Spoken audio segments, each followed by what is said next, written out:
Hi guys, welcome to another Kings and Queens of England video.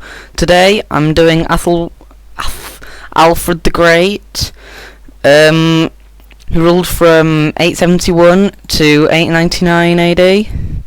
So let's get started. He was born at Wantage in Berkshire in about 849. He is the son of Athelwulf and Osber. In relation to Elizabeth II, he is the 32nd great-grandfather, and the reason he's a grandfather instead of the uncle like his brothers is because he was the only one to actually have kids. He became king in 871, and he married a girl from Mercia called Ealhswith. He had 5 children: Athelfrith, Athelflaed, Athelgifu, Edward, and Athelweird. And the reason I put Edward in italics is because he is the person that succeeded him. He's the person who ended up becoming king. Alfred died on October the 26th in 899 and was buried at Winchester. And as I've just said, he was succeeded by son Edward. In 876, the Danes attacked again, and in 878, Alfred was forced to retire to the stronghold of Athelney, which was at the time an island in the Somerset Levels. The legend of the burning cakes. There was a battle, and he had to flee. And this is a legend. It didn't actually happen. This is just a rumour. So I'll just read it as it is here. After a great battle, the English army was broken up and scattered. Every man had to save himself in the best way he could. King Alfred fled alone, in great haste, through the woods and swamps. Late in the day, the king came to the hut of a woodcutter. He was very tired and hungry, and he begged the woodcutter's wife to give him something to eat and a place to sleep in her hut. The woman was baking some cakes upon the hearth, and she looked with pity upon the poor ragged fellow who seemed so hungry. She had no thought that he was the king. "Yes," she said, "I'll give you some supper, if you will watch these cakes. I want to go out and milk the cow, and you must see that they do not burn while I am gone." King Alfred was very willing to watch the cakes, but he had far greater things to think about. As you do when you're a king who's just fled from battle. He was thinking stuff like how was he going to get his army together again, how he was going to drive the fierce Danes out of the land. He forgot his hunger and he forgot the cakes. He forgot he was in the witch's hut, not the witch's hut, the woodcutter's hut. His mind was busy making plans for tomorrow. In a little while the woman came back. The cakes were smoking upon the hearth. They were burnt to a crisp. How angry she was. "You lazy fellow," she cried. "See what you've done? You want something to eat, but you do not want to do work."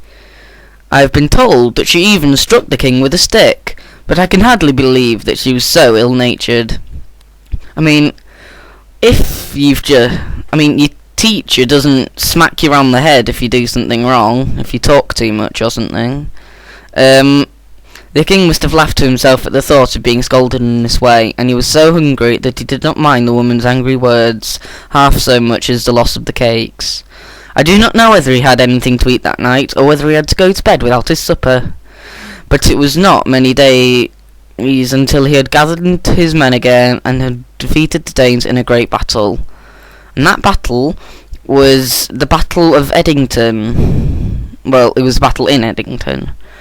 His comeback and great victory at Edington in 878 secured the survival of Wessex and the Treaty of Wedmore with the Danish King Guthrun in 886, established a boundary between the Danelaw east of Walting Street and the Saxons to the west.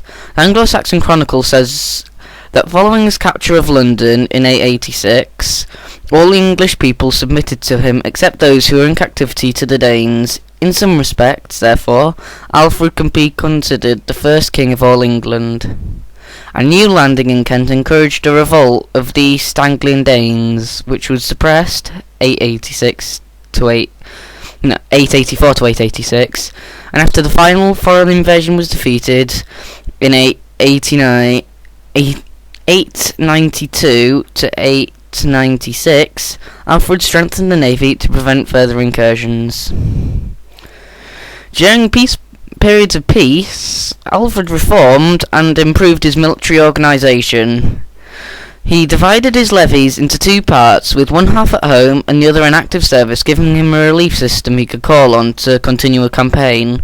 And I think this was very wise, I think.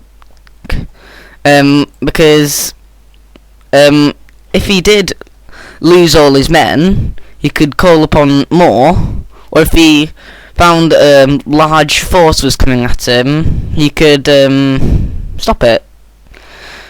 He could get reinforcements. He began to build the burhs, fortified strong points, throughout the kingdom to form the basis of an organised defensive system.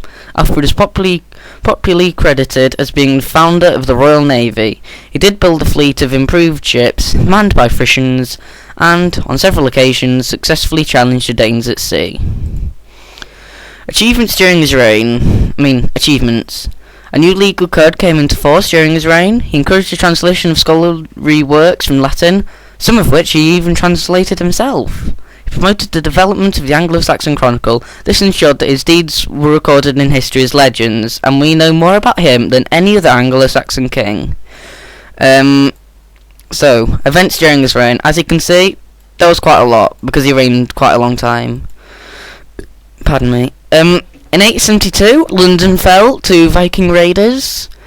In 875, after persistent attacks by Vikings, the monks of Lindisfarne travelled through Northumbria and Galloway with the Lindisfarne Gospels. In 878, Guthrun's Danish army invades Wessex, and Alfred takes refuge on the island of Athelney. Alfred defeats Guthrun at the Battle of Ethandune, or Eddington again, in Wiltshire. In 878, Treaty of Wedmore divides England into two. Guthrun accepts baptism as a Christian and agrees to leave Wessex and settle in East Anglia. In 884, Alfred defeats the Danes at Rochester. A year later, in 885, Alfred imposes rules on South Wales, and a year after that, in 886, Alfred takes London from the Danes. Danelaw, the territory occupied by the Danes in East Anglia, is recognised by Alfred. 890, 4 years later, Guthrun dies, and Alfred establishes a permanent army and navy. In 891, the Anglo-Saxon Chronicle, source of much early British history, began. 893, Asser, Bishop of Sherborne, publishes his book The Life of Alfred the Great. In 894, Northumbrian and East Angles swear allegiance to Alfred, but promptly break the truce, attacking southwest England. And 2 years later, in 896, naval victory of the Danes in the Solent. So that's pretty much all I've got about Alfred the Great.